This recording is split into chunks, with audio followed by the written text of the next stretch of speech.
My husband deceived me about a work trip, but I discovered he was actually visiting his terminally ill ex-girlfriend to honor her final wish to see him. I'm 29. My husband, whom I'll call Mark, is 30. I'm grappling with doubts about our entire marriage, trying to understand how things unraveled so drastically. This is a long story, but I need to pour it all out. Mark and I have been together for almost 7 years, married for 4. We met through shared friends in our early 20s, and our connection was instant. Mark was witty, charismatic, and had a relaxed confidence that made him stand out. Unlike others I'd dated, being with him felt effortless, like we were two pieces of a puzzle that fit perfectly. After 2 years together, Mark proposed. I still vividly recall that moment. We were on a mountain getaway, sitting by a lake as the sun set, and he presented a simple, modest ring. It wasn't extravagant, but that's what made it special. Just us, lost in our own world. I was overjoyed.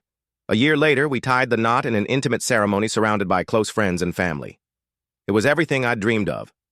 For the first few years of our marriage, life was wonderful. We were the couple everyone admired, the ones who seemed to have it all figured out. Both of us had steady jobs, Mark in tech, me in education. We weren't wealthy, but we were content and above all happy. But about 8 months ago, things shifted. Mark lost his job due to widespread company layoffs. It wasn't his fault, but it hit him hard. At first, we faced it together. I told him it was just a temporary setback, confident he'd bounce back soon. But Mark struggled more than I realized. He began to pull away. I chalked it up to the stress of unemployment. Mark had always taken pride in his career, and being jobless bruised his confidence. I did my best to support him, taking on extra hours at work, cutting expenses, and reassuring him we'd get through it as a team. Looking back, though, I see now that Mark was drifting further away, and I was too busy keeping things together to notice. About 3 months into his unemployment, Mark's behavior changed. He grew distant, both emotionally and physically. He was glued to his phone, constantly texting. When I asked who he was talking to, he'd brush it off, saying it was a friend or a former colleague. I didn't press him, assuming he needed space to cope. Then, out of nowhere, Mark mentioned a freelance gig. He said an old coworker had tipped him off about a project that required him to travel for a few days to meet clients. He was vague about the specifics, but I didn't think much of it. I was just thrilled he seemed to have a lead. He said the trip was sudden and he'd be gone for 4 days, leaving the next morning.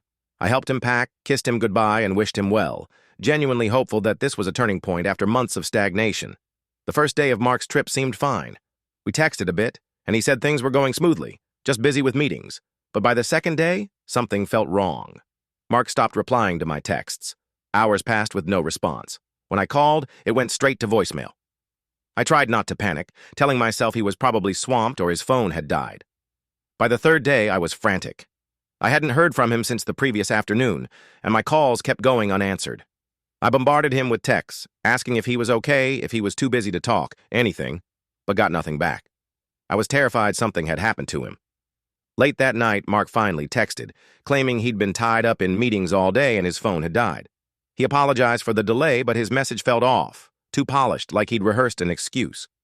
I didn't want to start a fight while he was supposedly on a career-defining trip, so I let it slide, though doubts lingered. When Mark returned on the 4th day, he looked drained. He barely looked at me as he walked in, and I immediately noticed a guilty expression on his face. When I asked about the trip, he gave a half-hearted shrug, muttering that it was okay but stressful. I pressed for details, what the project was.